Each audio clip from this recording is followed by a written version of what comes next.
Good evening. Before we get started tonight, we've got a special presentation to make. It's one of the ones that I look forward to every year because they bring us cookies. So I'm going to ask Susan Grinkmeyer to step up here. And all of you ladies, if you would, please join us.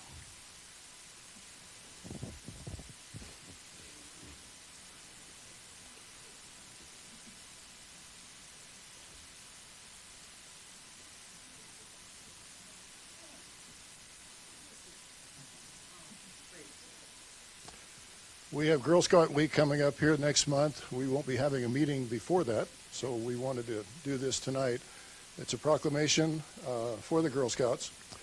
It says, whereas throughout its long and distinguished history, Girl Scouts, the premier organization for and leading authority on girls, builds girls of courage, confidence, and character who make the world a better place. And whereas in partnership with nearly 11,000 adult volunteers, Girl Scout of Western Ohio yearly serves 39,000 female members in 32 counties throughout Western Ohio and southeastern Indiana. And whereas through the Girl Scout leadership experience, girls develop the skills and lessons that will serve them a lifetime so that they may contribute to their communities. And whereas over 50 million women have enjoyed the benefits of the Girl Scout leadership experience as an American tradition for over 109 years. Now, therefore, I, Don Adams, Mayor of the City of Beavercreek, along with the entire City Council, do hereby proclaim March 10th through March 16th, 2024 as Girl Scout Week in the City of Beavercreek and applaud the commitment of the Girl Scouting has made to leadership development of this community of girls. Thank you. Yes. So, Thank you very much. ask you to say some things. All right. I appreciate that, Mr. Adams. So this is an exciting day for us to come to City Council because in addition to Paisley, who is a daisy, and Aubrey, who is a brownie, we have girls who are senior and ambassador Girl Scouts, and these are girls who are in high school. And a lot of times when people think about Girl Scouts, they think about Paisley and Aubrey and the shorter girls. But what is really cool is at Beavercreek High School, we have about 150 Girl Scouts, girls who are still in Girl Scouts, who are doing great things, and council. I think that you can be sure that whoever replaces you amongst all of these people have great promise for the future. Some of these girls are going to be famous in just a couple of days. So Arabella and Ruth are going to be officially given their gold award in just a couple of weeks. That is a big deal. That's the highest award that any Girl Scout can get. So we've got girls from Senior Troop 34342, who is led by Mrs. Shell, and girls from Ambassador Troop 32356. I did it also, Mrs. Shell's group. And we've got a couple of other volunteers. In the city of Beavercreek, we have very nearly 1,000 girls who are involved in Girl Scouts. 1 in 6 girls in Beavercreek are Girl Scouts. That's almost 100 troops of girls, and that takes a lot of volunteers. We have about 250 adult volunteers that help these girls do the work of Girl Scouts. We truly appreciate the support that we get from the city, from the government, from the schools, from the churches, from the businesses, everybody. So Girl Scouts is a great thing in Beavercreek, and we appreciate everyone's support. Well, we certainly appreciate the Girl Scouts, and I would like for each of you to just introduce yourselves, and if you want to say something, please say something. My name is Ellie Rawls. Aubrey. My name is Ruth. Ava Kearney. Lillian Wetmore. Kaylee Reedy. Gianna Shell. Arabella Shell. Paisley Reedy. All right, and ladies, we have something to give to people, right? Where we take one and hand it out to somebody who's sitting up there.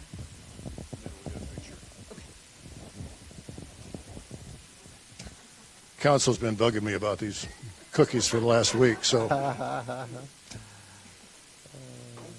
Great. Mr. Kern, did you get the ones you wanted? I did, ma'am.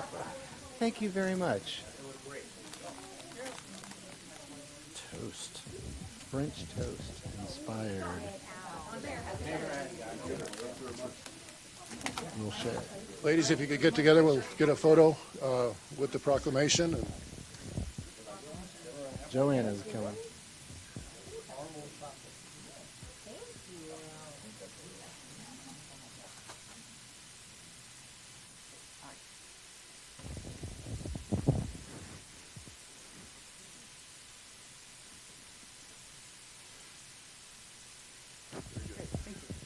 Thank you very much, and I look forward to the Gold Award presentation coming up this next month.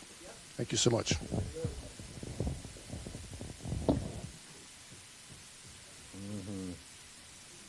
They changed the names all around.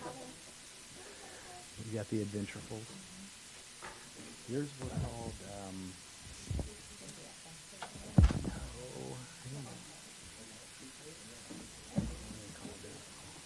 with the coconut, right? That was fun. Now, call this meeting to order. And have a roll call, please.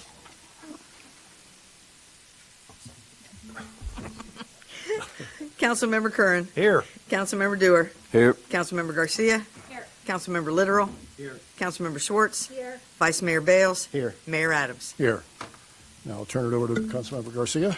Thank you. If we could all stand for the pledge, and if the Girl Scouts wouldn't mind coming back up and helping me lead the pledge, I would appreciate the help. Right, yeah, right up at the front. And I'll take my cue from you, ladies.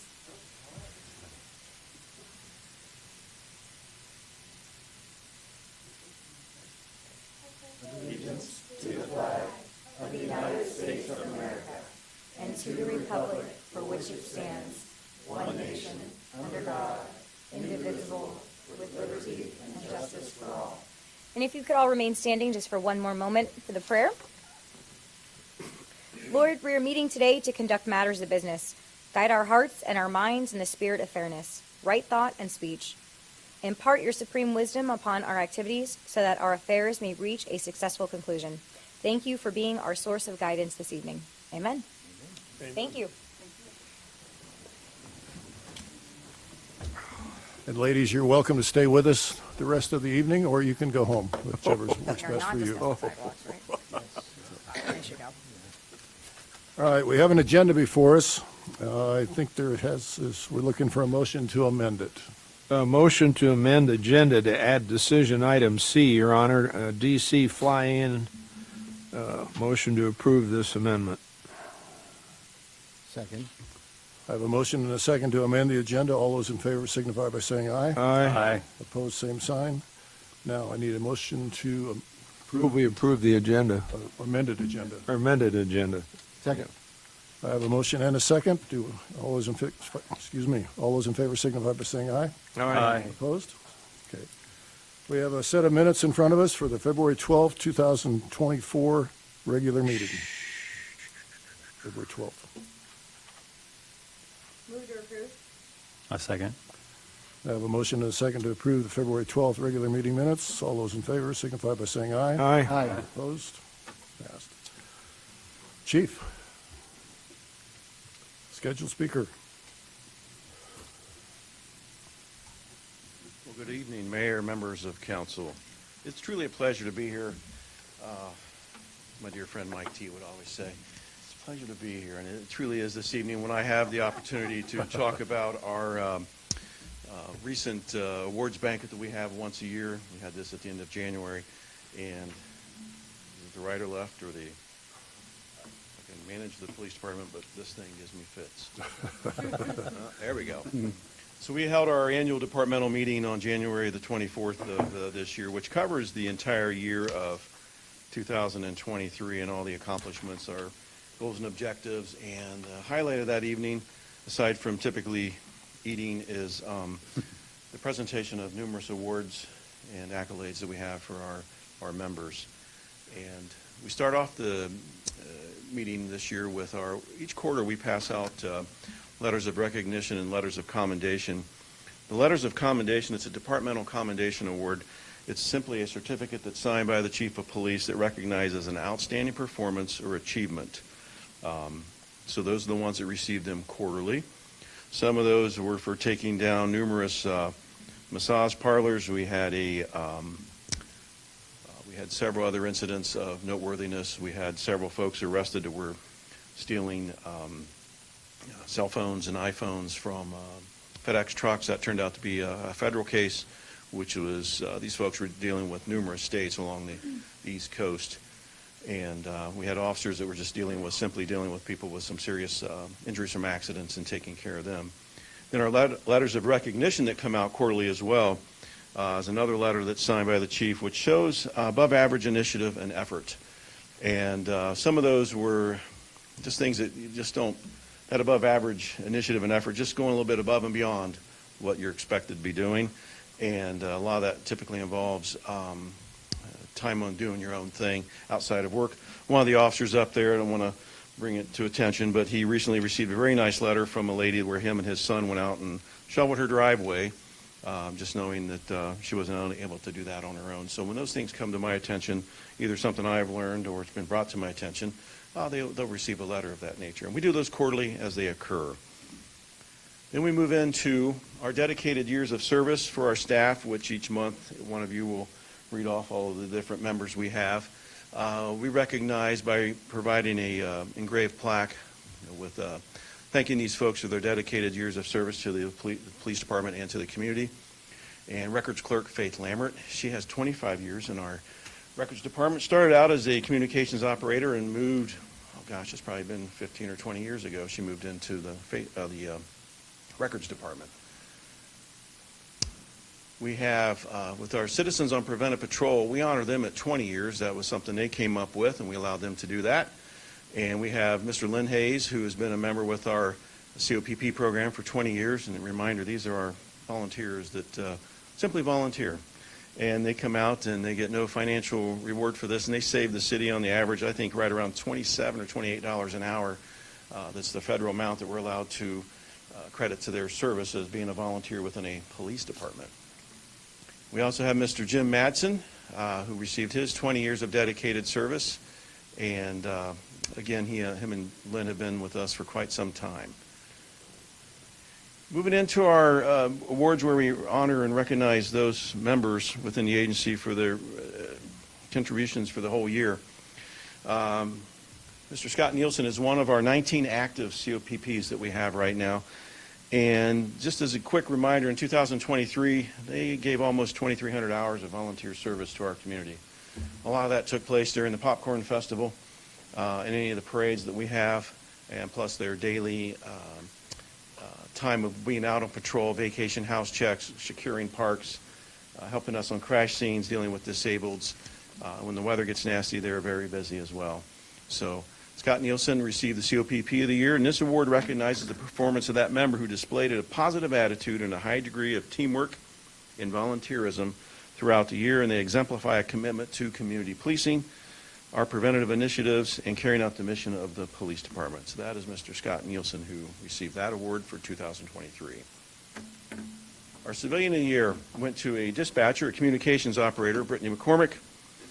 She's been with us, I believe, 7, 8, 9 years, somewhere around there when I last looked. However, the communications operators are typically the first line of anything when a citizen calls in. They're taking the call for just a simple mailbox that's been damaged to a serious incident where shots have been fired to the crashes. They're helping people walking them through CPR. No babies delivered this year. That was last year.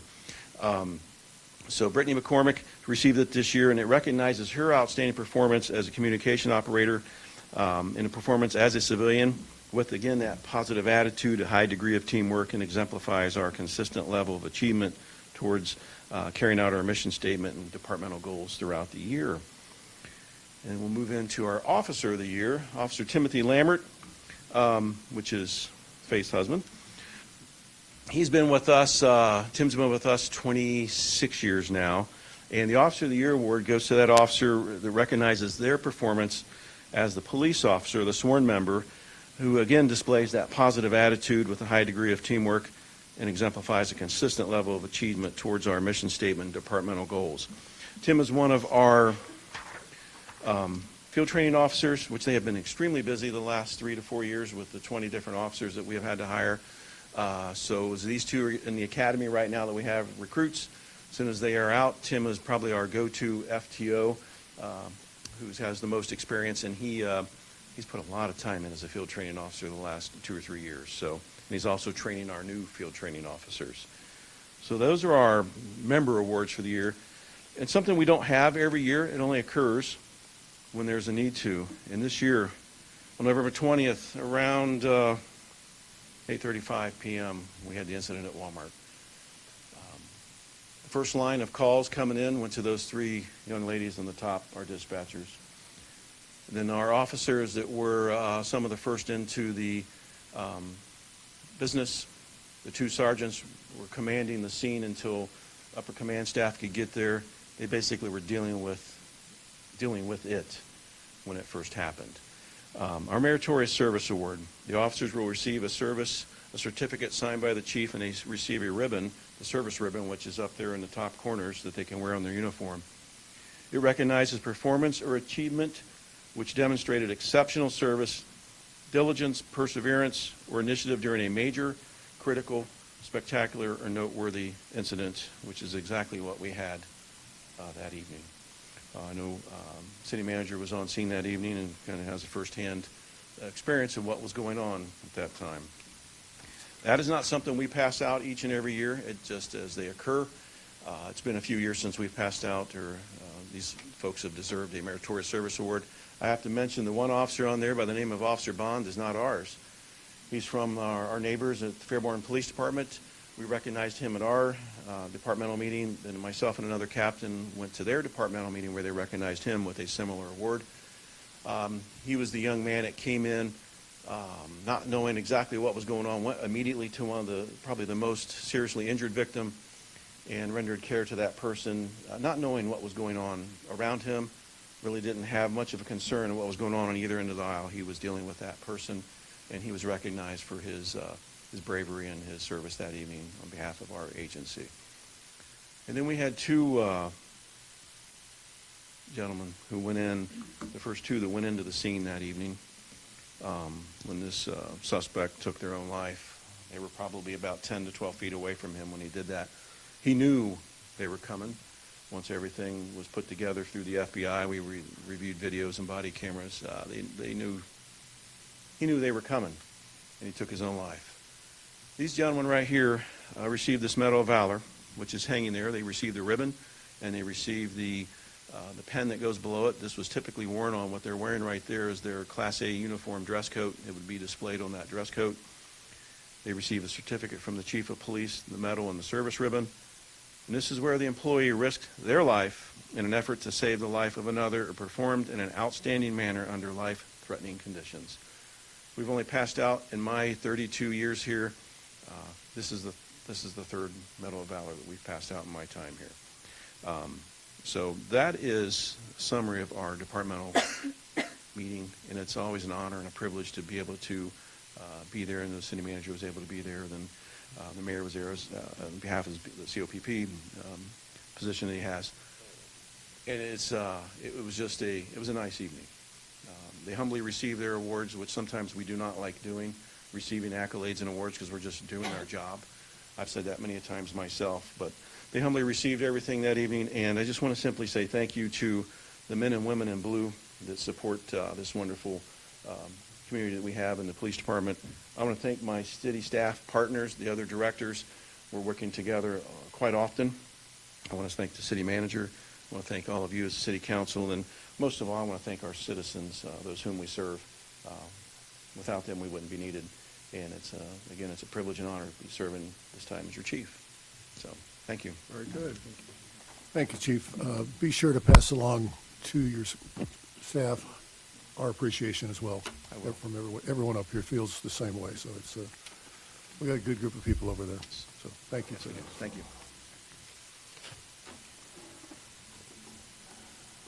How do you follow that?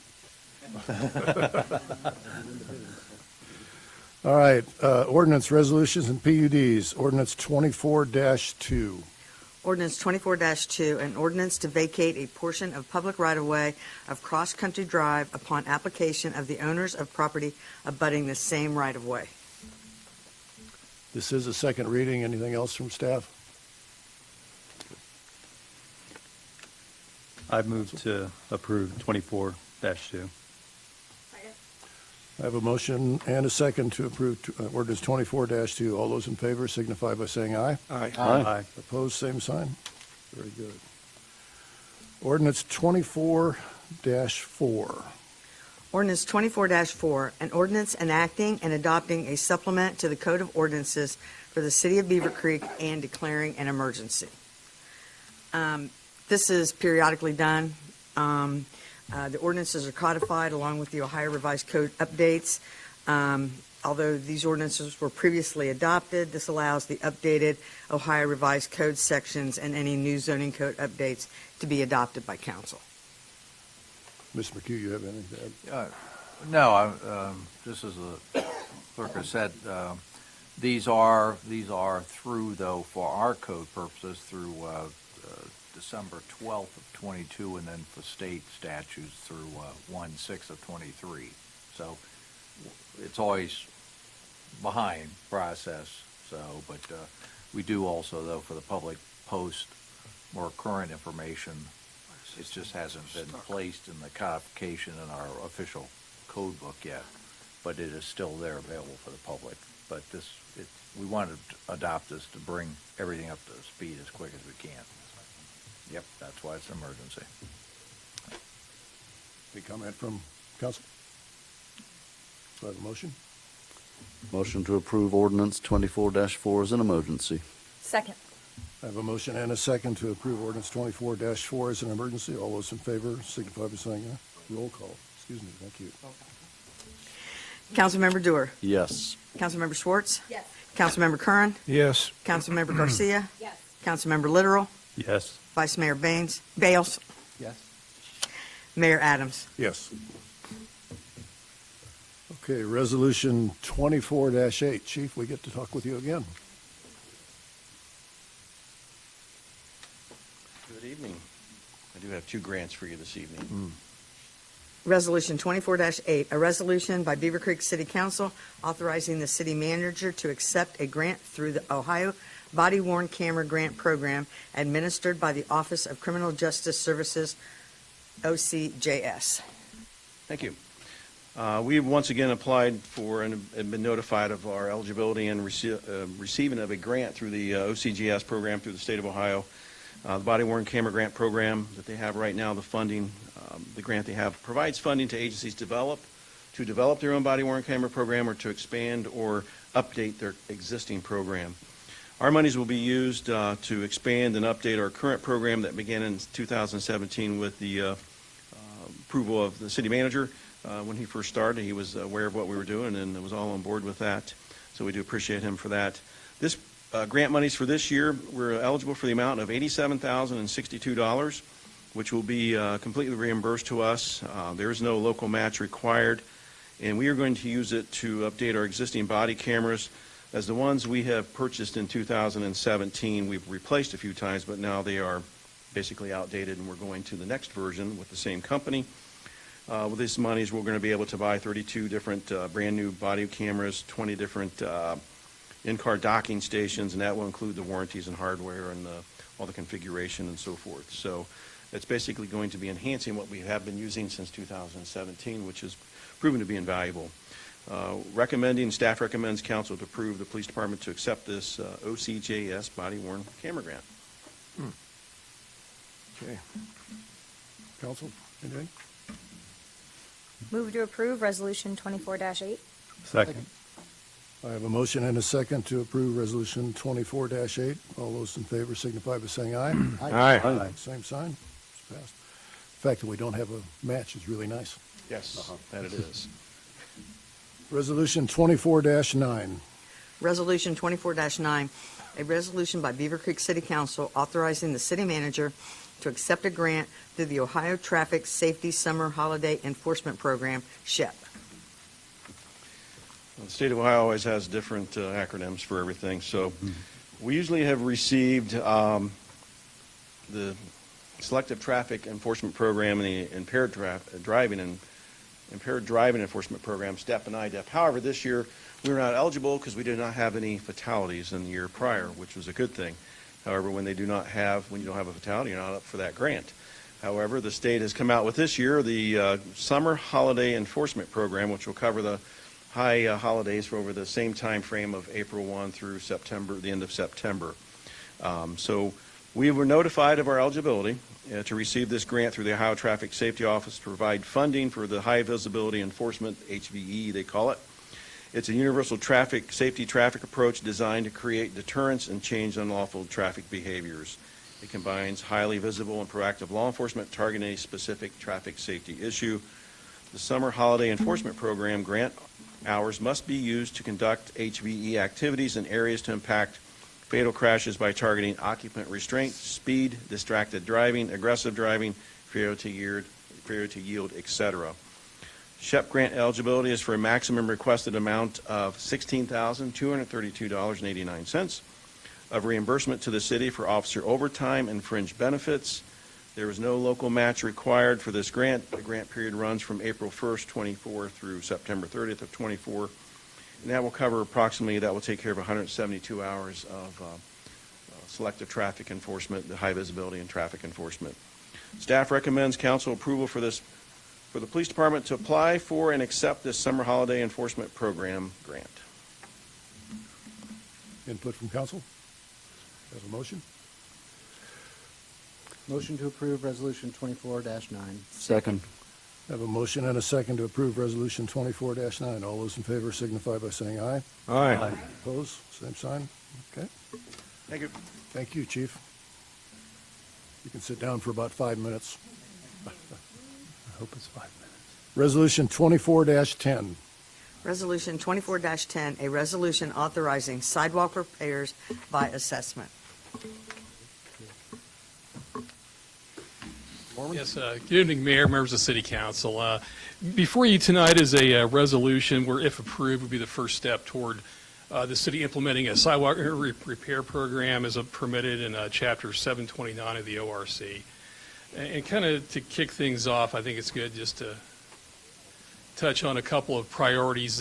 And kind of the reason why we're bringing this forward, we're trying to further a couple of the important priorities for the city, chiefly looking for ways to maintain the existing infrastructure of the city and to begin to address the backlog of infrastructure needs in the city. And also to further the goal of diversifying and creating sustainable revenue sources for the city, which we think this program, if approved, would meet those two priorities. Just to summarize the existing sidewalk system in Beavercreek, we have approximately 105 miles of sidewalk. Really in the late 1980s is when this requirement first kicked in. So some of the older neighborhoods, the walks are approaching 35, 36 years old. And of course it runs the gambit from old to new within the city. We've never had a maintenance program for the city for sidewalks. And it's important to note too that street levy funds cannot be used for sidewalk repairs in the city. Kind of the current process, and again, a lot of the walks are a little bit newer, where when I first got hired on at the city, everything was pretty new, so we didn't have a set program. So we would address complaints, sidewalk repair complaints on a case-by-case basis. And when we get those, we send a letter out to the homeowner asking them that they repair the sidewalk. And we've had success with that, but granted, we only get 2 or 3 of those per year typically. It should be noted, too, in our property maintenance code, there is a reference to sidewalk repairs, but we haven't really used this section either. This would be similar to if there's a junk vehicle complaint or grass complaint where you would take them to court, cite them, which isn't really a good way to run a sidewalk repair program. Just to summarize what Chapter 729 of the ORC would do as far as sidewalk repairs, if we were to implement this, the property owner would get a notice stating that, along with additional information about the program, asking them to repair the sidewalk. The homeowner would have the option of hiring his own contractor, or he could have the city do the repair. If he elects to not hire a contractor and have the city perform the repair, we would do that as part of the annual resurfacing program. They would in turn get an invoice at the end of that if they have the city do the repair. And if they fail to pay the invoice, then they would be assessed for those costs.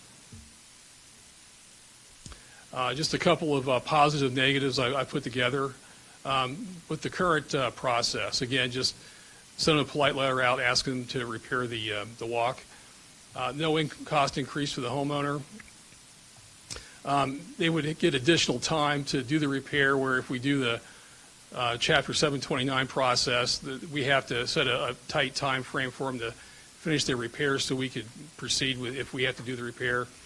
With the current process, there's plenty of time for them to do the fix. And, and the property owner could elect not to do the repair. Some of the negatives, it's complaint driven only, where we can't address a lot of the bad section sidewalks in the city.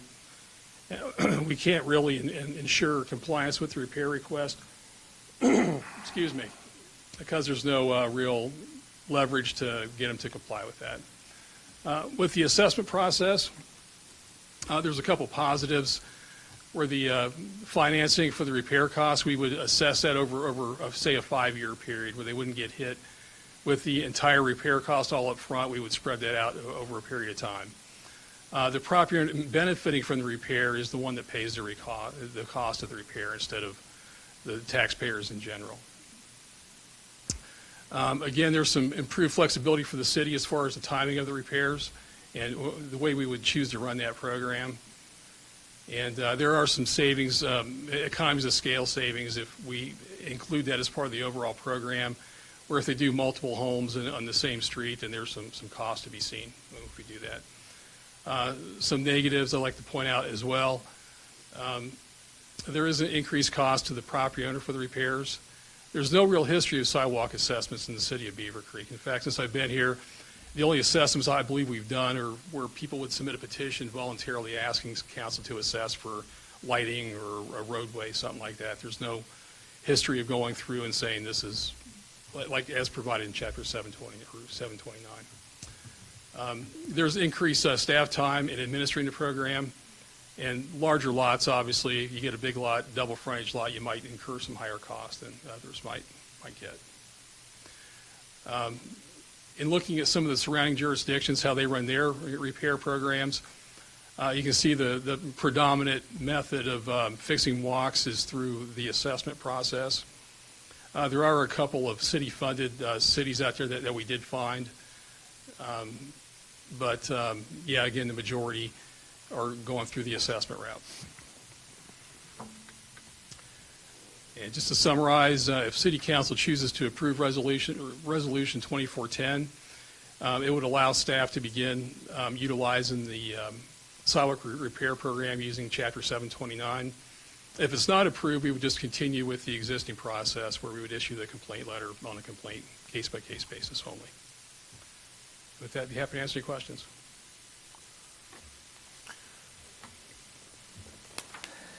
Well, I appreciate your presentation. Well, thank you. And I think in my own position, I felt at first that maybe the general fund could do this as it was talked about. But listening to the city manager and looking at the other priorities that we have in the city, I feel more comfortable with the assessment process. I hope that most people would volunteer. The way this resolution is set up, you're going to ask them to repair the sidewalk, and hopefully they would do it. As you indicated, you don't have a whole lot of them right now, and that you've had generally good compliance. But if they don't, then I think we've got to have, personally myself, the ability to be able to assess to get this job done, and to be able to spread it out over a period of time so that the property owner is not excessively taxed, so to speak, on that issue. So as far as my vote's going to go, I'll support assessment tonight. Yeah, and you're exactly right. The homeowner would always have that option to hire their own contractor if they choose Yeah, to. right. Well, they can do it themselves, if they follow the city standards. Yes. Get a contractor. But I think this is a tool that's available in the last instance that has to be used. Hopefully it doesn't need to be used, but may need it. Councilman Dewar, you have anything? I do have two questions and a comment, or two sets of questions. On the chart, it noted that Dayton, Trotwood, Xenia do not have programs can you give us some more information on what they do? And maybe this is for the city attorney as well. How much does the Ohio Revised Code just cover automatically some of these issues? Sure, I'll go ahead. So I was going to say, the Ohio Revised Code is we have the right to enact programs. If the city were to do nothing, then you have nothing. I mean, you have to take steps to implement the Ohio Revised Code. We are not required by law to have an assessment program, as that chart shows. And for those cities that aren't doing any, they may very well have a program. And which cities were they? Dayton, Xenia, and Trotwood.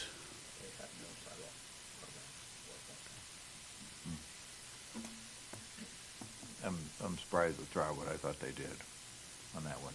I'd have to double check. But Dayton, the other one, I don't know. Right. I think Dayton, they were doing a study to look at what the condition of their walks, I believe, but no real work being done. So, but yeah, I think I would assume it's kind of maybe similar to our program where, they get a complaint, they try to address the complaint from the resident, but no formalized program. Okay, thank you. Practically speaking, does the implementation of an assessment policy move us away from the complaint-driven model into something where we initiate more? Is that kind of a... That's exactly right, yes. Yeah. When we do the, at least for this year's program, the way we envision it working is that we get the streets that are going to be worked on as far as curb and paving. We'll physically walk those sidewalks, and we'll note any deficiencies based on a preset criteria. And those are the sections of walk that we would propose to go through this whole process, where the letters would go out to the people, the addresses where we identify those deficiencies. So this becomes more activist rather than a passive policy. It's more proactive, yes. But it still gives the citizen the opportunity to do this on their own, Yes, so to speak, correct. right? Yes, sir. Yeah. I think that's important. I think overall I don't have any major contention with the proposed legislation. I think it's forward-looking. It solves a future problem. But I do have two big concerns, I think, overall. And even with that, I'd still like to commend the mayor and the city manager for bringing this forward, because it is forward-thinking. So my concern is twofold. We don't know the extent of the sidewalk issue. And two, there's an issue of when to initiate legislation. Timing is a key. On the first issue of the extent of the issue, the infrastructure is clearly aging. I don't think there's a concern. I think that's why it's forward-looking. But sidewalks are not roads. There's a lesser load on sidewalks as compared to streets. And so the level of deterioration is slower, theoretically. And so I'd recommend to staff at some point, and I don't want to take a lot of the resources, but just to put together some form of map of the sidewalk so we can have it in our excellent GIS system that's been really helpful. Maybe the use of an intern over a summer, something like that can be used, but I think it would give us more information. But on the second issue of timing, I'm concerned about the issue of public trust. We have a good amount of public trust in our community. When council comes forward with issues, the public responds well because they see the timing of what we've done. So if we look as an example of energy aggregation, it's a different area of policy, but so swaths of the public tend to thank us for the electric aggregation. When we put it in place, even my most libertarian friends say, you've done something good, you've helped to save money, and you've helped those, especially on limited income, to save. And they can see the value of our timing and the government getting involved. The public trusted us when we opted not to move forward with the natural gas aggregation. They said, The vendor, and I give thanks to the vendor and the city manager because they both said this is not the right time. Let's not move forward with this. And I think, again, the public trust is there. But the issue for me on sidewalks is there is no outstanding problem right now. The public, they do as they're asked on this. We don't know the extent of the sidewalk issue in terms of how many, the age, and the status. And I think I'm concerned about moving to more than a complaint-driven process, which is the norm, that's the history in Beavercreek. We're moving into something more activist, which is a break from our tradition. And so, given those things, I hesitate to move forward at this time. If I'm mistaken, if I'm incorrect, if there's something where I need to be educated better, please let me know. I fully welcome your feedback. And Mayor and City Manager, don't hear this as criticism. I think you are forward-looking in it. I think ultimately at some point it's necessary. I'm just not sure this time is now, given what we know. Thank you, Mayor. Thank you. Councilman Literal. I thank you for the presentation. I feel good that there is a ORC code that allows us to implement this assessment process. The age of the sidewalks, I understand that it's not able to be covered by the roads and streets money.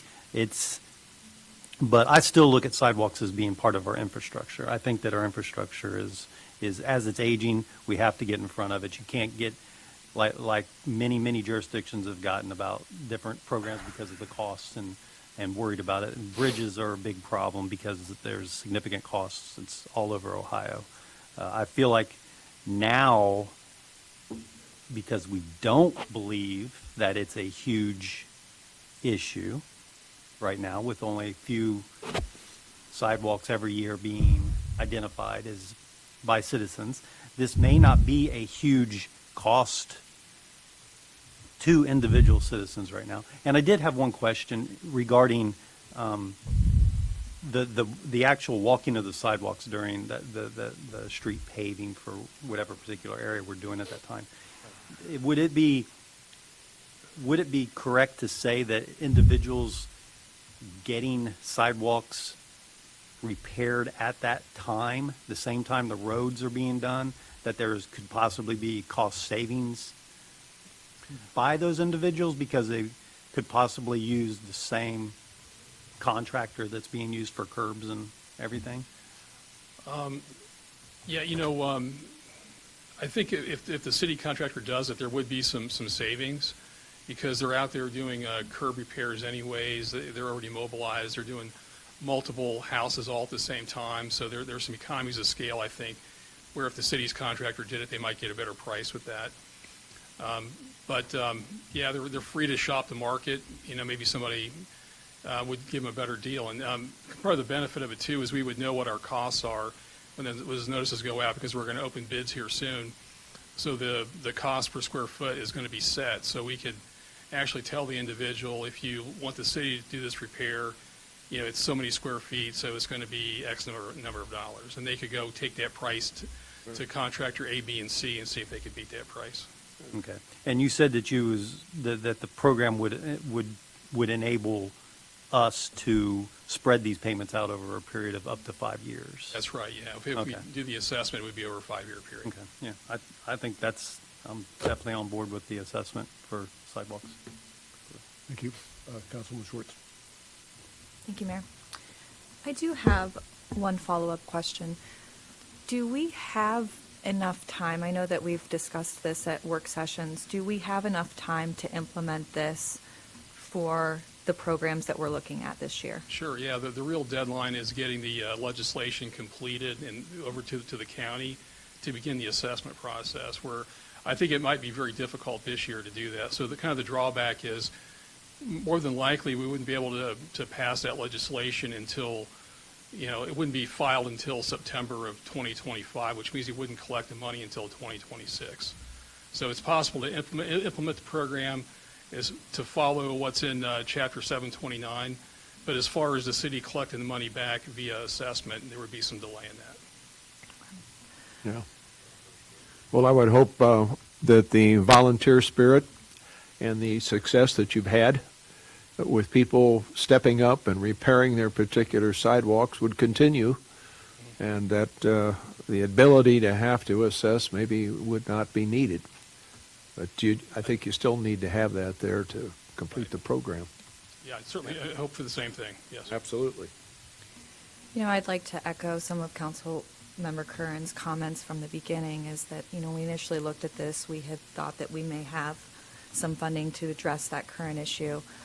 Since I've been on council, this has been a discussion that we've had almost yearly. I think that we have kicked this can down the road several times. As was pointed out in the presentation, I think only 25% of the city, at rough estimate, actually have sidewalks. And so to saddle everyone within the city who doesn't have sidewalks with the burden and the cost of repair on those sidewalks, I don't think is fair either. In that same regard, I think that the other 75% of the city, at least from my experience, is requesting sidewalks. And so now we don't have sidewalks in some neighborhoods, but you're carrying the cost of the sidewalks for your neighbors. And so I think the assessment process is probably the most reasonable balance between the two. And I am in full support. And just as Councilmember Curran said, I would hope that the current process that we have in place will continue. But in the event that it doesn't, we will have a mechanism in place to assess those properties. Thank you, Mayor. Thank you. Councilwoman Garcia. Thank you. So thank you to staff and our city manager for being so forward-thinking on this. I do appreciate the proactive nature on everything. I think that's one of the best things that makes our city run well. I do want you, if you don't mind, could you please go back to the slide that has the pros and cons for each one? Because I do have Absolutely. a few follow-up questions. One of the pros was not really a pro, one more back, please, sorry. The purpose. All right, don't hate me.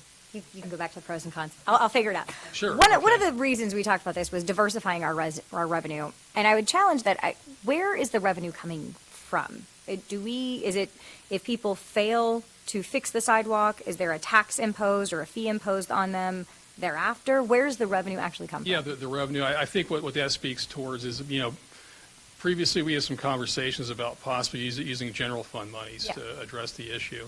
The problem is there might be money there today, but as far as like going down the road 10, 15 years, it's not really something we could bank on, that money always being there to do those repairs. I think the benefit of this is it's a self-financing program where the property owner who has the walk in front of their house is the one that ultimately pays the cost to fix the walk in front of his own house. As far as like the revenue generation, again, it's that property owner is either he's going to hire a contractor to fix the issue where the city doesn't have to pay general fund money to fix the issue, or he'll pay through the assessment process. Yeah. Okay. If I can just chime in and follow up a little bit, and you'll find in the resolution there is no reference to revenue because this is really not revenue. Exactly. This- That's what I was this getting at. This is a fee. I mean, Yeah. if the estimate for the contractor is $100, the person will be charged $100 if they pay when the bill comes in. Otherwise, they can assess, and yes, there's a handling charge, the auditor charges, and things of that nature. But so I just want to, for everyone's sake and the public's sake, this is not a revenue program. And that's what I wanted to get at, was because I do agree we need to diversify our revenue, but to me this isn't revenue. This isn't revenue for the city. This is, in my opinion, it's passing the burden. When we talk about the infrastructure backlog and addressing the infrastructure, we're not addressing it. We're having the residents address it. And I would also challenge that, you know, I think one of them says, you know, the resident who owns that sidewalk or in front of their house, they're the ones getting the benefits, so they should pay the cost. I benefit off of plenty residents' sidewalks, and I know other residents benefit off mine too. And I find it hard to, when we're only receiving 2 to 3 complaints a year, I find it hard to now implement an assessment program where we're going to see countless others. As Councilmember Dewar laid out, we don't know the extent of the issues of the sidewalks and how many there could be. And I truthfully don't like the idea of going out there and looking at a resident's sidewalk and saying, okay, this one's in disrepair, now you need to pay the cost to fix it, whereas maybe no one's complained about that one before. I remain opposed to this. I understand why we can't use general fund money. I think that was one thing that our city manager clarified for me at the lengthy work session, but I think he clarified that for me, and I'm off that kick now. I understand why we can't do that, but I still just, I disagree with this one. And this is not like me saying anything bad against our city manager, our staff, because they are fantastic, and all of these people try to do is make your lives better, Beavercreek. I promise you that. But this is just one where I know we talk about being proactive. I just don't see the urgency or the need for this. And if the ultimate answer is going to be the residents are going to pay for it, okay, well, 10 years from now, if we do this again, the residents are still going to pay for it if there's not a better option. I would hope that 10 years from now, we do have a better option. But in lieu of that, I will vote against this in lieu of status quo for 2 to 3 complaints a year. So, thank you. Thank you. Vice Mayor Brailes. Thank you, Mayor. Great points everybody has made, quite frankly. I understand both sides of the issue for sure, but I think I'd like to give my perspective. Perhaps there's a question in here, Jeff, but perhaps I'm just going to talk for a few minutes. I believe the sidewalk in front of my house is my responsibility.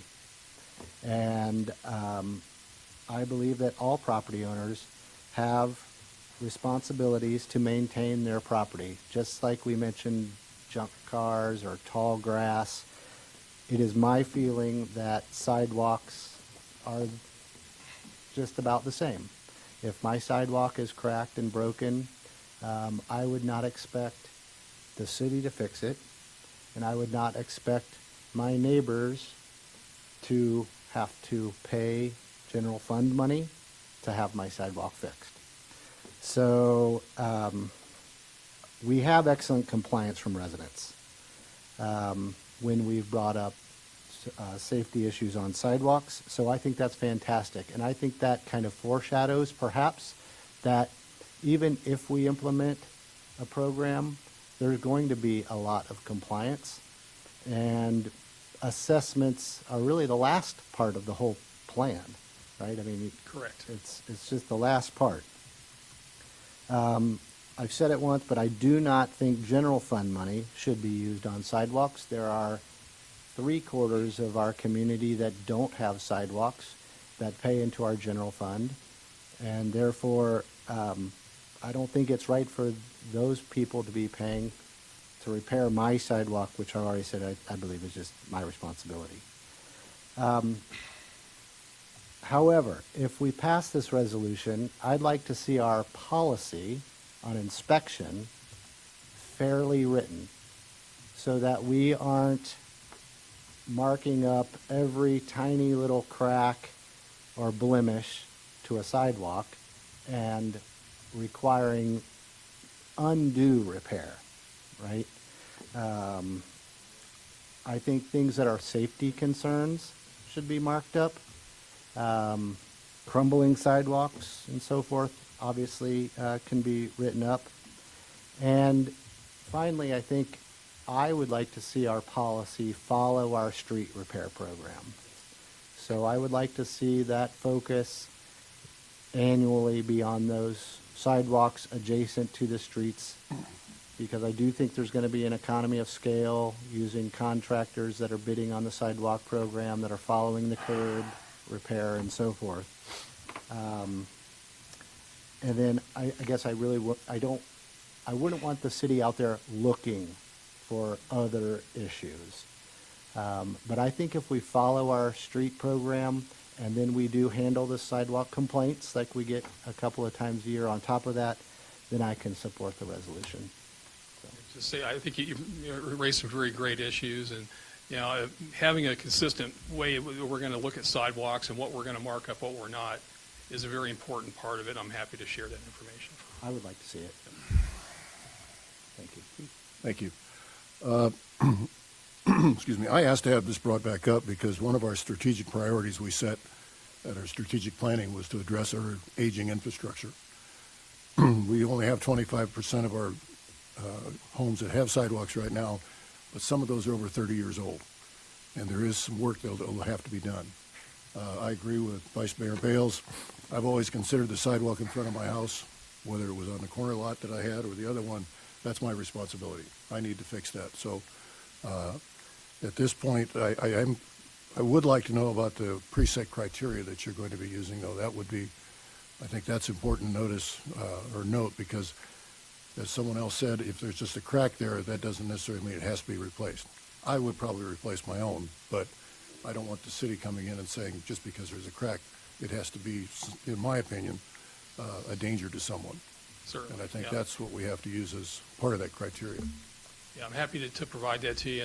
I totally agree. We have to be consistent, too, from year to year and place to place also. So I'm totally on board with having a set policy, what we're going to look at for this stuff.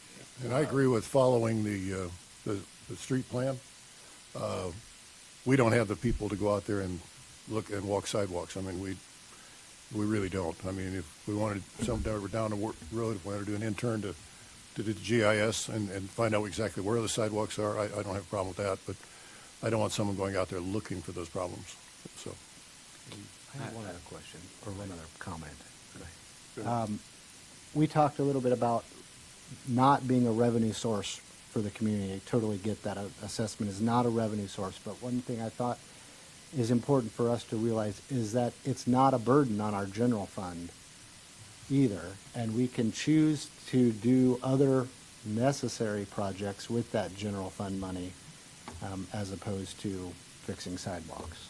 That's all I wanted to say on that. Yes, I was just going to say that at the last work session, a draft copy was provided, had a whole bunch of yellow in it, but besides the yellow was the criteria for the sidewalk. So we're going to put some finishing touches on that document, and we'll send it out to you, because that's going to be, but I don't think Jeff, I don't think there's any plan. Those are the kind of the standard sidewalk engineering, what is it, 3/4 of an inch or whatever. It's all spelled out in there very much. We also, too, may, at some point in the near future, turn that policy into so that it's like very visible. It's not an internal, what's your policy on your sidewalks as far as how high it's raised or whatever. We can make that part of an ordinance as far as putting those criteria into the code of ordinances, whether it be the maintenance side or the other side as well, so that the public is very aware of what the policy of sidewalks and the conditions are. So, but once we put some final touches on it, we'll get that back out to you guys. What you mean is it'll be a concrete situation when we're done, right, Manager? I knew that was coming. I knew that was coming. Any other comments from council? Do I have a motion? Your Honor, I'd move 2410, sidewalk maintenance policy. Move to approve. A second. I have a motion and a second to approve Resolution 24-10. All those in favor signify by saying aye. Aye. Opposed? Aye. Could I have a roll call, please, so I can make sure we have a... Councilmember Kern. Yes. Councilmember Literal. Yes. Councilmember Schwartz. Yes. Vice Mayor Bales. Yes. Councilmember Garcia. No. Councilmember Dewar. No. Mayor Adams. Yes.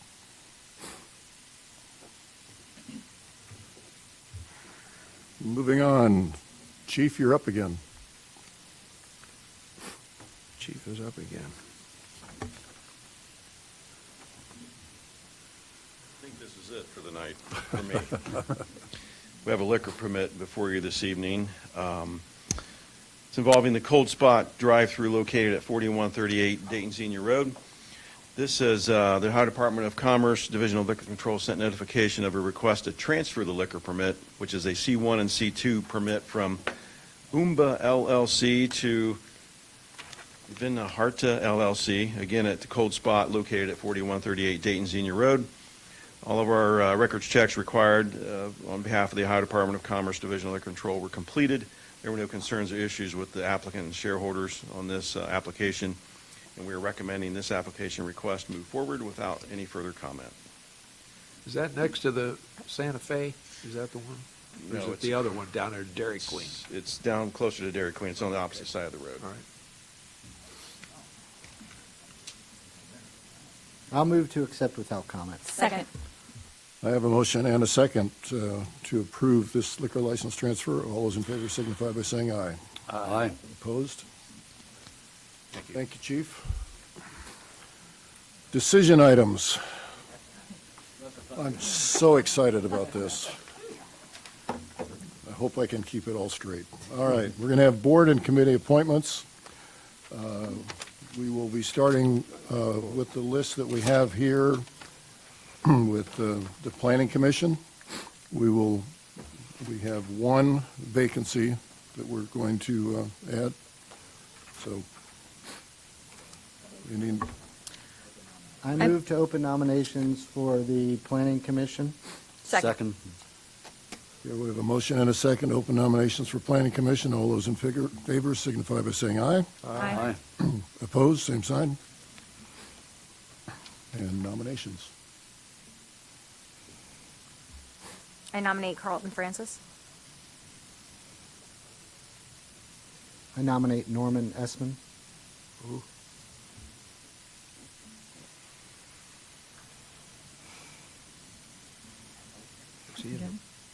Is he running the Planning Commission?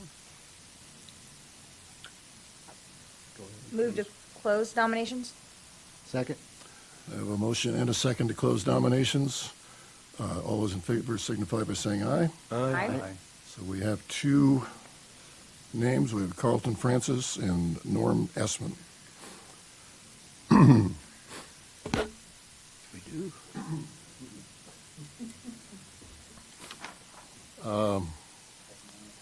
Just do one at a time. We'll do Carlton Francis first. Show of hands, I guess, would be the easiest way.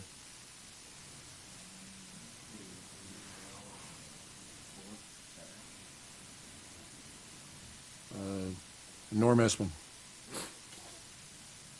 1, 2, 3. So.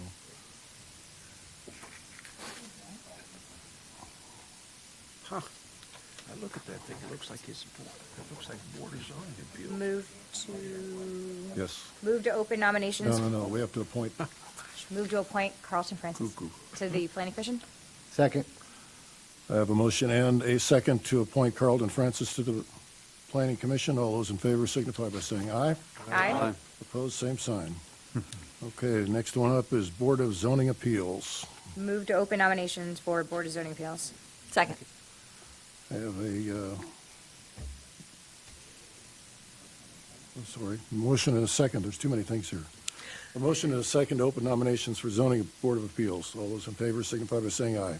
Aye. Opposed? Nominations. I would nominate Norman Essman. Second. You don't have to second the Don't need a nomination. second? No. We have two positions here. Nominate Bonnie Piddle. Move to close nominations. Second. I have a motion and a second to close nominations. All those in favor signify by saying aye. Aye. Opposed, same sign.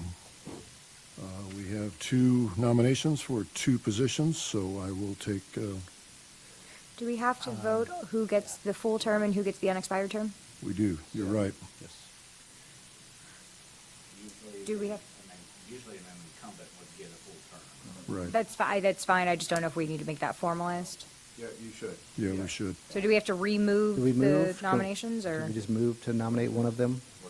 Well, I would just move to nominate one, yeah, because technically, I guess probably should have considered nominating for the full term, nominate. Should we go back? I'll- Since there are only two nominations, couldn't Why don't we I just a make majority vote? nomination And I would just make the motion right now to Yeah. appoint Mr. Espin for a full term. yeah, that's And what vote I on was that. thinking anyway.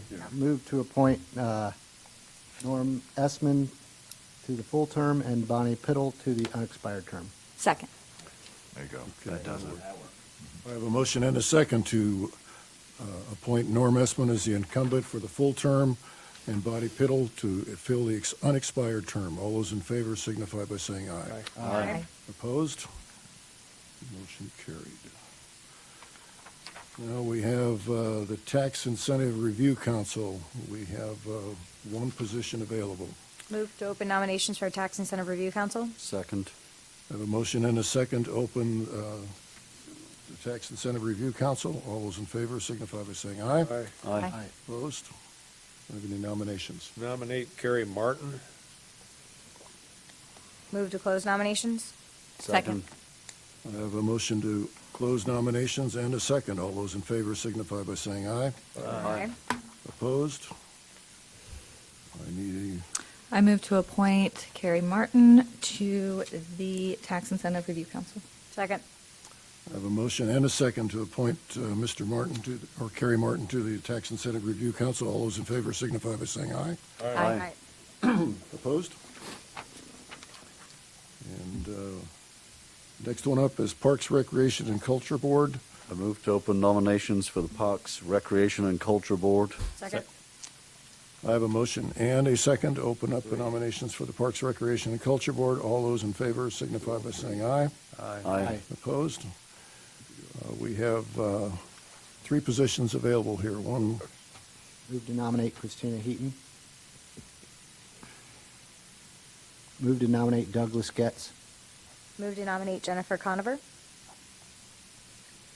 Move to close nominations. Second. I have a motion and a second to close nominations. All those in favor signify by saying aye. Aye. Opposed? Now I need a motion Move to appoint Christina Heaton, Douglas Getz, and Jennifer Conover. Second. I have a motion and a second to appoint Christina Heaton, Douglas Getz, and Jennifer Conover. All those in favor signify by saying aye. Aye. Opposed, same sign. They are appointed. Next up is the Bikeway Advisory. Move to open nomination for the Bikeway Advisory. Second. In this particular case, I would move, you might want to move to appoint, or make, if the appointment, a nomination, either do full term or partial term. Okay, I was going to bring that up. Yeah. I missed it. Yeah, that's what you like. All right, we have a motion and a second to open nominations for the Bikeway Advisory Council. All those in favor signify by saying aye. Aye. Opposed, same sign. And we do have one regular person that's a full term and one unexpired term. So Nominate Nominate for a regular Robert term. Carter to a regular term. Nominate John Glazer for the unexpired term. Move to close nomination. Second. I have a motion and a second to close nominations for the Bikeway Advisory Board. All those in favor signify by saying aye. Aye. Opposed? Move to appoint Robert Carter to the regular term and John Glazer to the unexpired. Second. I have a motion and a second to appoint Robert Carter to the regular term and John Glazer to the unexpired term, which is 3/1/2024 to 2/8/2026. All those in favor signify by saying aye. Aye. Opposed? They are appointed. I move to open nominations for the Tree Advisory Board. Second. I have a motion and a second to open up nominations for Tree Advisory Board. All those in favor signify by saying aye. Aye. Opposed? We have two openings here, two regular openings. I nominate Sarah Bills. I nominate Janet Burkhart. Move to close nominations. Second. I have a motion and a second to close nominations for the Tree Advisory Board. All those in favor signify by saying aye. Aye. Now I need a motion to appoint. Move to appoint Sarah Bills and Jane Burkhart to the Tree Advisory Board. Second. I have a motion and a second to appoint Sarah Bills and Janet Burkhart to the Tree Advisory Board. All those in favor signify by saying aye. Aye. Opposed? Now we have the Youth Council. Move to open nominations for the Beavercreek Youth Council. Second. I have a motion and a second to open up nominations for the Beavercreek Youth Council. All those in favor signify by saying aye. Aye. Opposed? We have three positions available here. I nominate Susan Brown. Do we have to go through this? Can't you do it? Nominate Michelle DiTomaso. Nominate Rebecca Schenking. Excuse me. Motion to close nominations. Second. I have a motion and a second to close nominations for the Youth Advisory Council. All those in favor signify by saying aye. Aye. And do I have an appointment motion? I move to appoint Susan Brown, Michelle Di Tomaso, and Rebecca Schenking to the Beavercreek Youth Council. Second. I have a motion and a second to appoint Susan Brown, Michelle Di Tomaso, and Rebecca Schenking to the Beavercreek Youth Council. All those in favor signify by saying aye. Aye. Opposed? We have, the next one up is Environmental Advisory Board. Move to open nominations for the Environmental Advisory Board. Second. I have a motion and a second to open up nominations for the Environmental Advisory Board. All those in favor signify by saying aye. Aye. Those opposed? We have two regular full terms and 3 unexpired terms. Oh, that's 1 and 2. That's not a 2. Okay, I'm sorry. And they're both different dates. Right. We have 2 regular full terms, which are 3/1/2024 to 2/28/25. Oh, that's an unexpired term. 3 years. It's a 3-year term, okay. And then we have 1 unexpired term that's 3/1/2024 to 2/8/2026, and 1 unexpired term that's 3/1/2024 to 2/28/25. I nominate Leonard Brown for the unexpired term ending in 2025. I nominate Sarah Wallentyne for the regular term.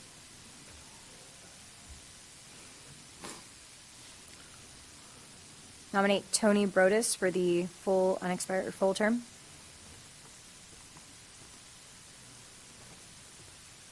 Nominate Jessica Bowles to the 2026 term. Move to close nominations. Second. I have a motion and a second to close the nominations for the Environmental Advisory Board. All those in favor signify by saying aye. Aye. Opposed? I move to appoint Sarah Wallentyne to the regular term, Tony Brodus to the regular term, Jessica Bowles to the unexpired term ending in 2026, and Leonard Brown to the unexpired term, the unexpired term ending in 2025. Second. I have a motion and a second to appoint Sarah Wallington, Tony Broadus to the full terms, Jessica Bowles to the one expiring in 2026, and Leonard Brown expiring in 2025. All those in favor signify by saying aye. Aye. Opposed? Thank you. We have the Personnel Board next. Move to open nominations to the Personnel Board. Second. I have a motion and a second to open up nominations for the Personnel Board. All those in I favor? nominate Don Wagner. Wait. Hold on a sec. All in favor? Aye. Now you can do it. Oh, I nominate Don Wagner to the Personnel Board, Your Honor. I nominate Laura Davis.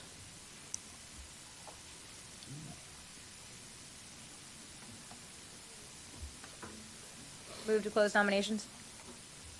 Second. I have a motion and a second to close nominations for the Personnel Board. All those in favor signify by saying aye. Aye. Aye. Opposed? We have 2 names for 1 term, or 1 opening. So we'll go with, show of hands again, we'll go with Don Wagner.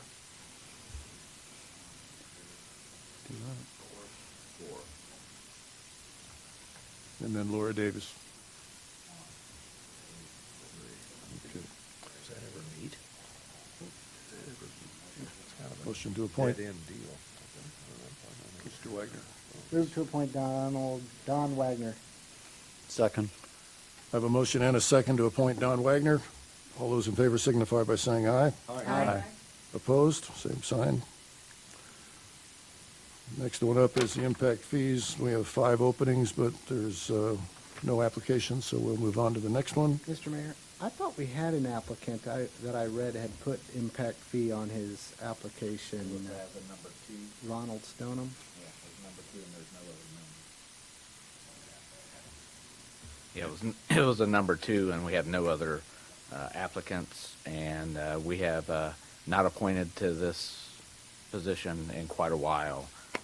It is only used if there's an appealed process that between myself and engineering cannot come to an agreement on impact fee. I don't know. I think early on when it was first created, there may have been was utilized once, I believe. But in the case, since it's just one person, that was their second, we're just recommending to continue without. If there would ever be a problem where impact fee and they would want it, we would come immediately back for council trying to appoint 5 members for it. But if you guys want to appoint the number 2 person, he'd be by himself on the board. But you can do that if you guys want. Let me look. I think it was his third choice. Impact. It was his second. Ronald Sonam. Yeah, it was his second. His first was Planning Commission.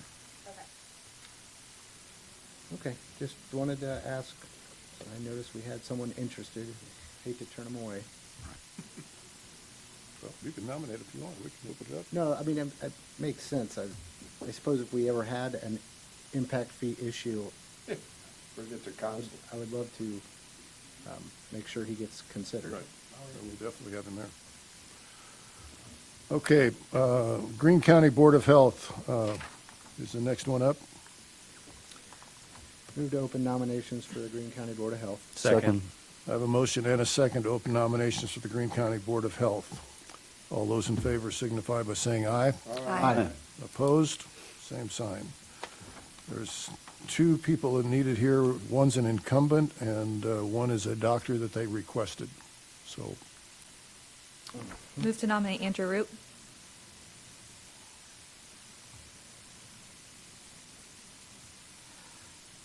Move to nominate Dr. Kadecki.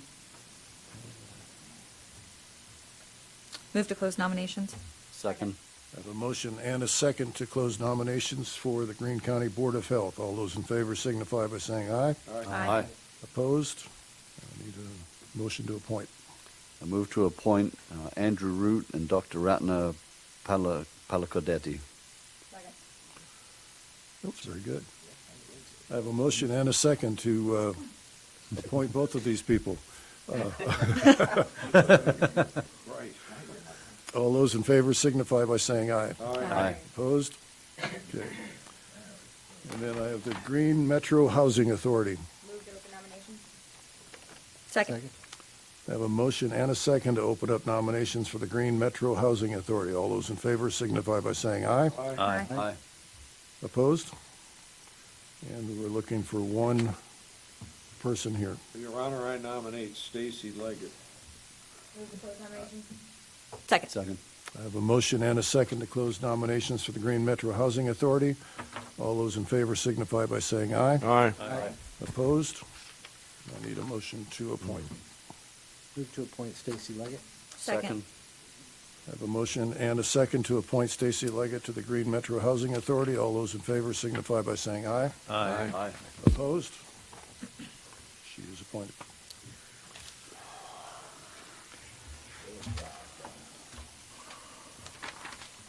Okay, next up is council appointments to local agencies. And there's going to have to be some changes to these. You all have the sheets there. If there's something that you want to be involved with, we can do that. All right, we can do that. Yeah, you don't have to vote for everyone separately, do All we? right, at this point, we have the One Ohio Region 14, and that's Councilwoman Schwartz. You still want to continue I'd like to do that? remain on that, please.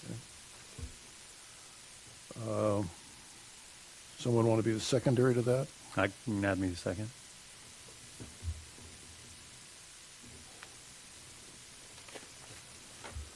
Fourth of July Committee. At this point, we have Councilwoman Schwartz and myself, but I'll be moving off of that.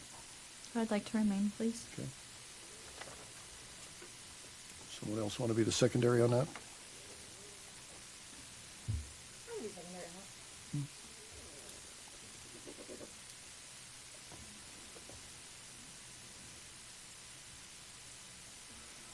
Next one is the Green Cats Board Liaison. I've been the primary on this, and Councilman Dewar's been the secondary for a while. Sure. I'd be happy to move up to primary. Okay. I'd like to be secondary on that.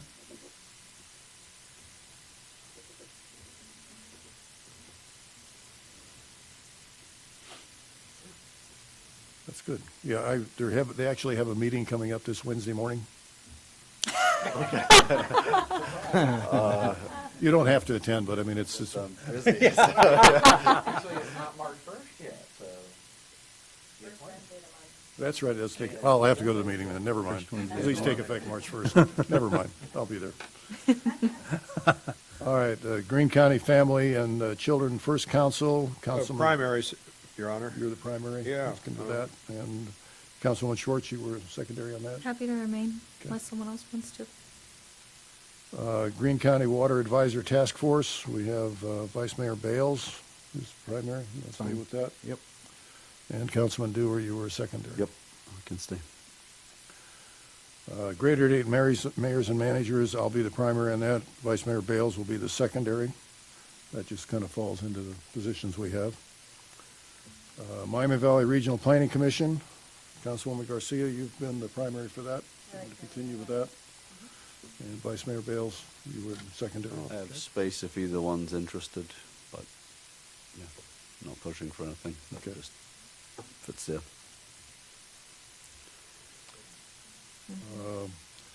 Upper Little Miami River, TMDL, total max daily load.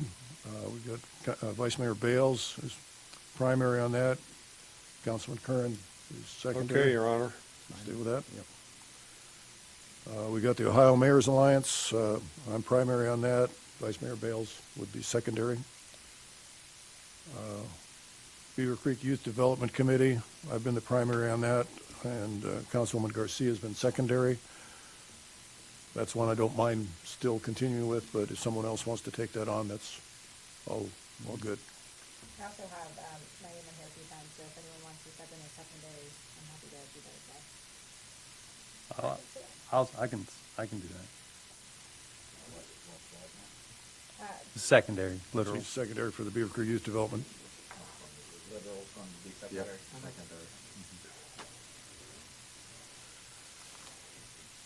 And then the Golf Committee, Vice Mayor Bales and Councilman Dewar. Fine with me? Sounds Stay good. with that? So, Golf Committee.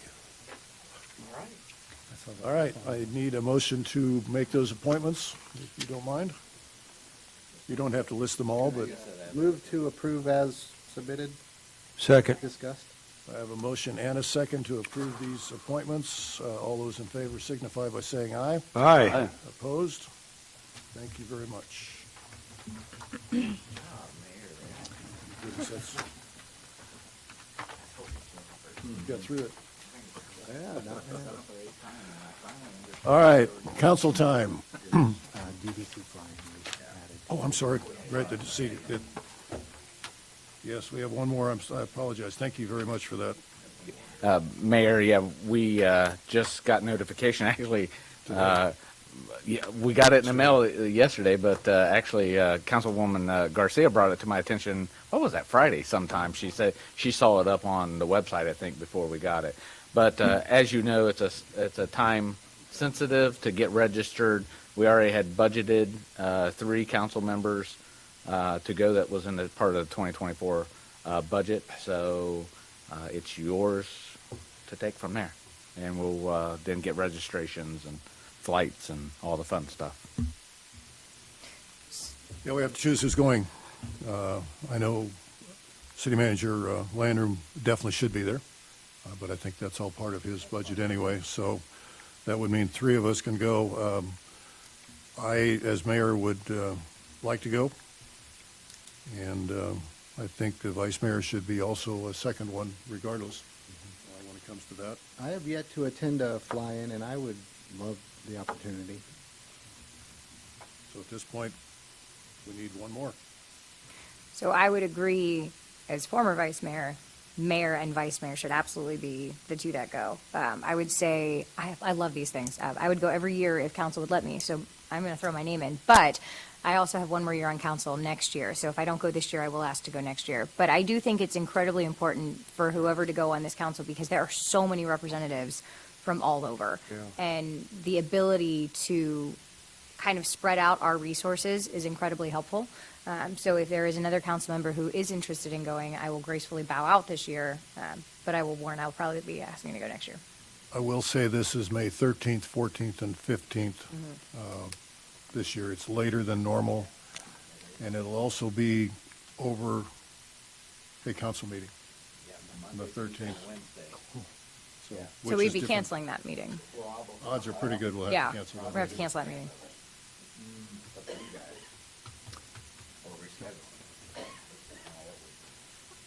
I would be interested in attending. I have not attended before, and I think it would be a great opportunity. That's good. It is a great opportunity, absolutely. If there's no other input from council, I would move to approve sending Mayor Adams, Vice Mayor Bales, and Councilmember Schwartz. A second. I have a motion and a second to do what she said.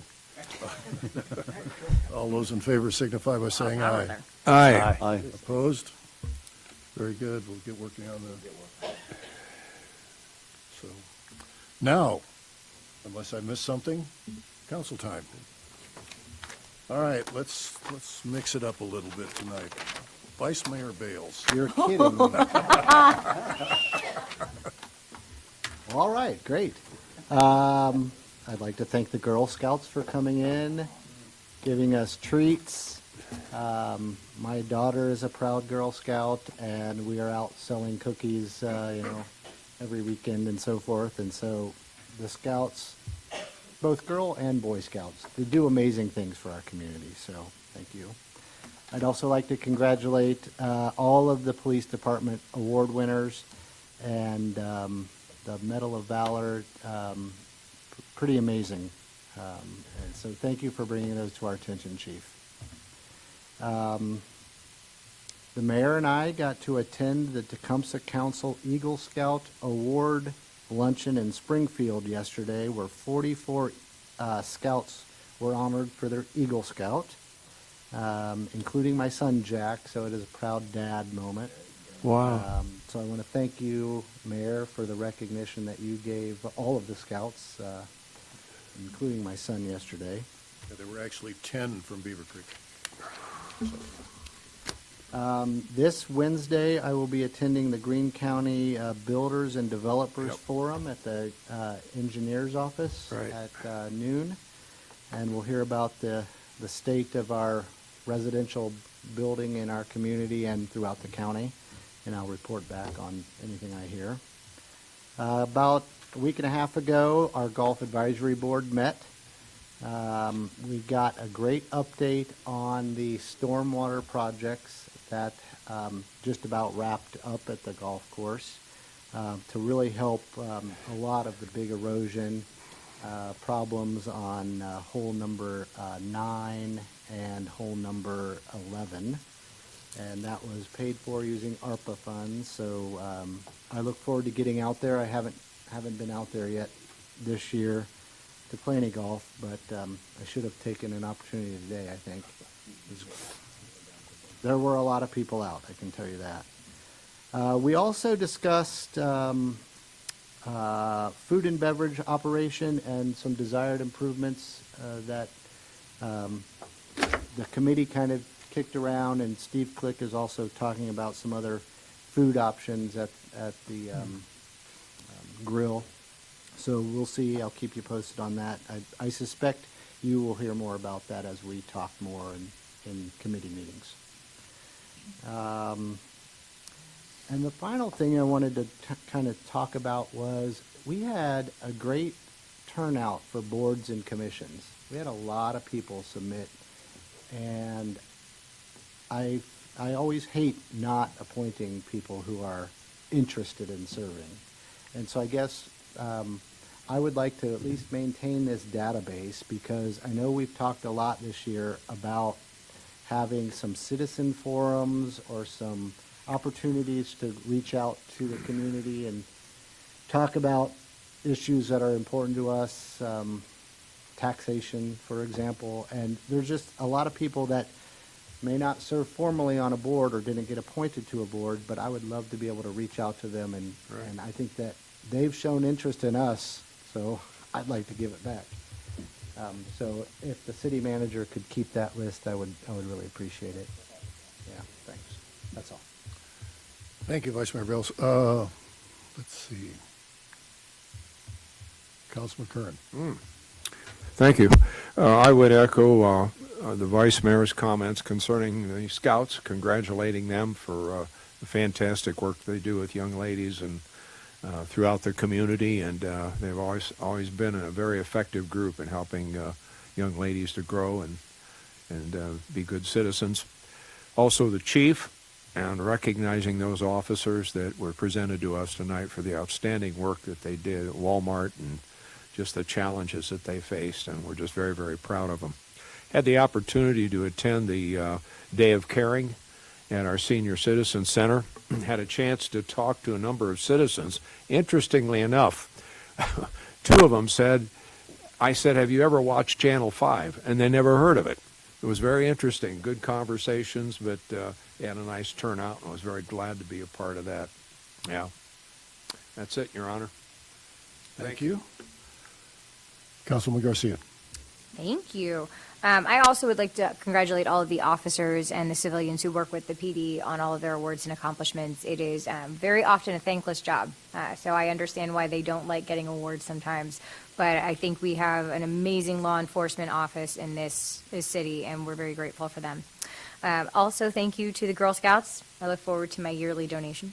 But otherwise, just thank you to council and city again for the sidewalk discussion. I know that there was a lot of differing opinions, but this city and this council work so well together that we can do it respectfully and we can do it sometimes in a comical manner. So thank you for everyone for working together on that. It was not an easy discussion to have, but I know that just puts us in a better position next time we have more difficult conversations. So thank you.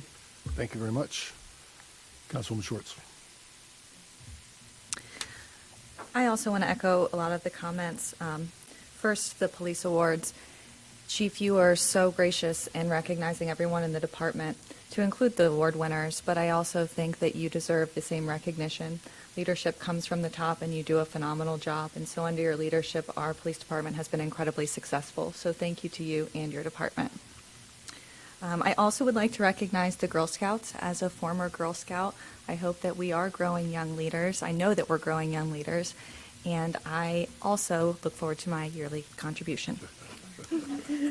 As most of you know, I serve on the 4th of July committee, and while the 4th of July seems like it's really far away, it's not. Parade applications are open, so please go in and apply, but more importantly, the city always strives to run our 4th of July on donations, and so I would recommend that if you would like to sponsor, reach out to the Parks Department. We have a lot of sponsorship opportunities, and it's really what makes our 4th of July incredible. We do it most primarily on donations, and the more donations that we get, the earlier it saves us a lot of stress in the long run. So as you're thinking of ways to contribute, I would urge you to consider the 4th of July.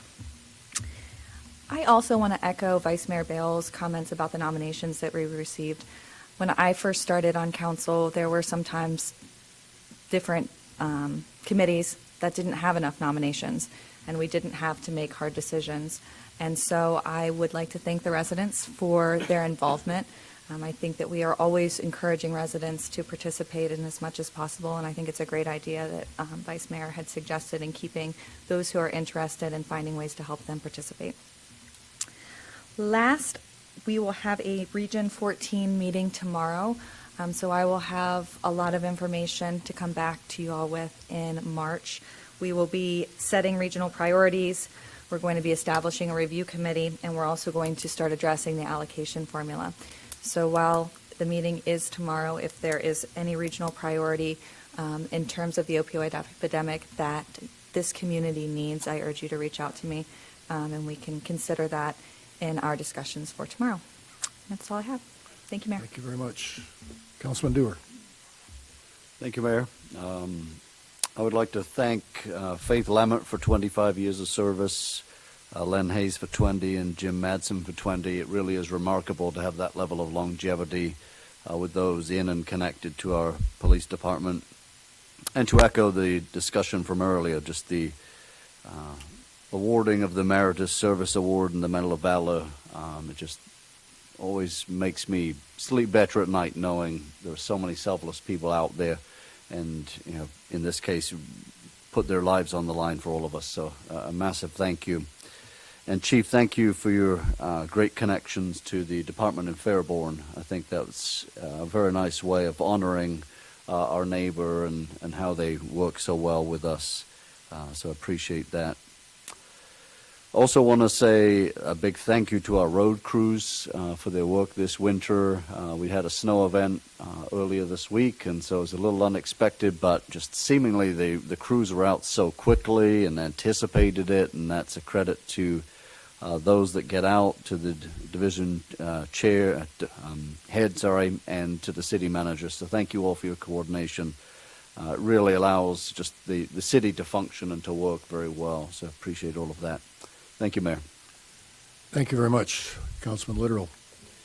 And again, I'll echo the same thing everybody else said about law enforcement. I do know what you mean. Nobody very gracious. They don't sometimes even understand why they're getting the award. And I want to thank you for taking the time, because it's such a big deal to all your people to know that you stand there and you support them in front of us too. They do a great job. They're nationally recognized organization. Girl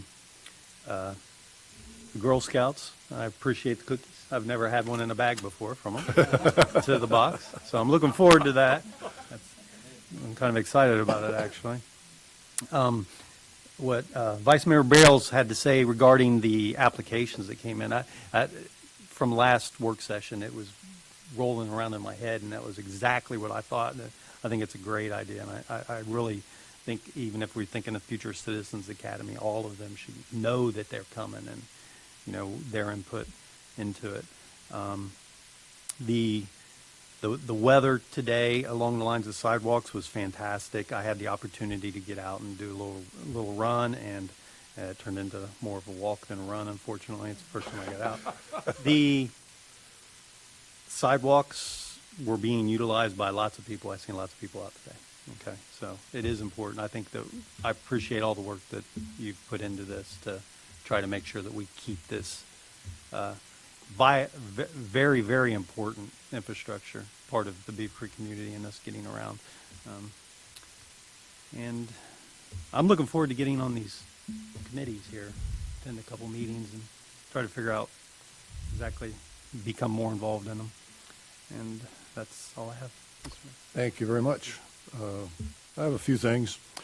I too want to thank the Girl Scouts. I mean, Susan made me an honorary Girl Scout one time, so that's a real honor. So, and then Vice Mayor Bales and I attended a meeting at the school board to talk about their strategy that they have going forward with some renaming of some things and whatever. It's a ways away, but we at least got in on the ground floor to have a little bit of discussion. I was able to attend the Valentine's Day celebration at the Senior Center. Yeah. And saw Chuck dancing. Yeah, it was great. I also attended the Blue Star family's 4th birthday celebration out at Hope Hotel. And echoing what Councilman Dewar said, I have to thank the road department, because Beavercreek was in great shape. I got on 675. It was not in great shape. It was really, really bad. But they did a great job here in Beavercreek, so thank you for that, for keeping us moving. I was able to attend a leadership luncheon at the Dayton Foundation hosted by Wilberforce University. That was interesting. The new director out there, president out there, is doing a lot of really good things with Wilberforce. City manager and I attended the monthly meeting of the Greater Dayton Mayors and Managers at Walnut Grove Country Club. I missed the talk, but it was from the Wright Brothers Foundation, and I should have been there for that, but I couldn't stay. I did actually go over to Fairborn and participate in a chili cook-off at the Fairborn Senior Center. That was interesting. Got to spend some time with, what's her name, Kelly King from Channel 2. Also went out to the euchre tournament for CreekSafe, one of their fundraisers they had out at Stonehill Village. That's a really great organization. They've done a lot of good things to keep our kids safe in the schools by putting locks on all the doors in all of the buildings throughout Beavercreek, which is really great. And as Vice Mayor Bale said, we attended the Tecumseh Council Eagle Scout luncheon yesterday. That was just a lot of fun. Just seeing those kids, they're amazing. They're amazing. I wanted to congratulate BHS senior swimmer Caleb Manning. He won a state title in the 500-yard freestyle. He beat the second place person by over 2 seconds, which, if you know anything about swimming, I don't swim, but I mean, not competitively, but that's fast. So, and again, Chief, congratulations to everybody at the police department. I can't say enough good things about the officers that are over there and the civilians and the COPPs. I mean, everybody just does an outstanding job, and they're a credit to the community. They really are. And as was said, you're the leader, so it all falls on you. So thank you very much for that. I wanted to congratulate the 2 officers who received the Medal of Valor. That's, I know they didn't expect that, and it's not something you go out trying to earn. Because you put yourself in a really kind of bad place in order to earn something like that. But I really am glad that we have officers that are willing to step up and do that, as Councilman Dewar said, to keep us safe. And congratulations to Beavercreek High School Air Force Junior ROTC. They had an impressive performance this past weekend. The drill team earned first place finish in 9 of 10 events and a second place in the 10th. So they did an outstanding job. So we've got a lot of really good quality kids in our community that we've got a lot to be proud of. So with that, City Manager. All right, thank you, Mr. Mayor. Quickly tonight, not too many to report here. Of course, Joe Ferguson, we acknowledge this on our social media pages and on our web page, but worth repeating, Joe Ferguson, a volunteer for the city's Parks and Rec Culture, was named the 2023 Ohio Parks and Recreation Association's Citizen of the Year. And so this was up in Sandusky, and before everybody and her family came. You know, she's 90, what's it say? 97, yeah, 97 years old. I have spoke at length with her. She's sharp as a tack and feisty as can be as well. Love her to death, Joe. Congratulations. All the hours, 30 years donating close to 20,000 hours. So it's unbelievable, and we definitely acknowledge her. I won't say any more about that.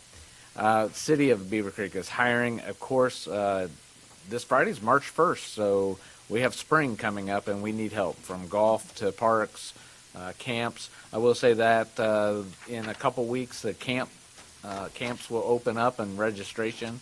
So the next meeting, I'll have more information on that. But the summer camps will be opening up, so we'll announce that next live meeting. So if you have any, as far as jobs though, our beavercreekohio.gov. And look for jobs and check out the jobs. We'd love to have you part of the team. And that's all I have tonight.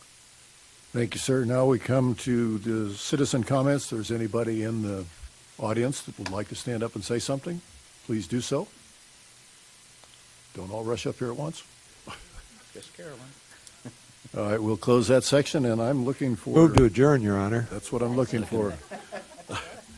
I have a motion and a second to adjourn. All those in favor signify by saying aye. Aye. We are adjourned.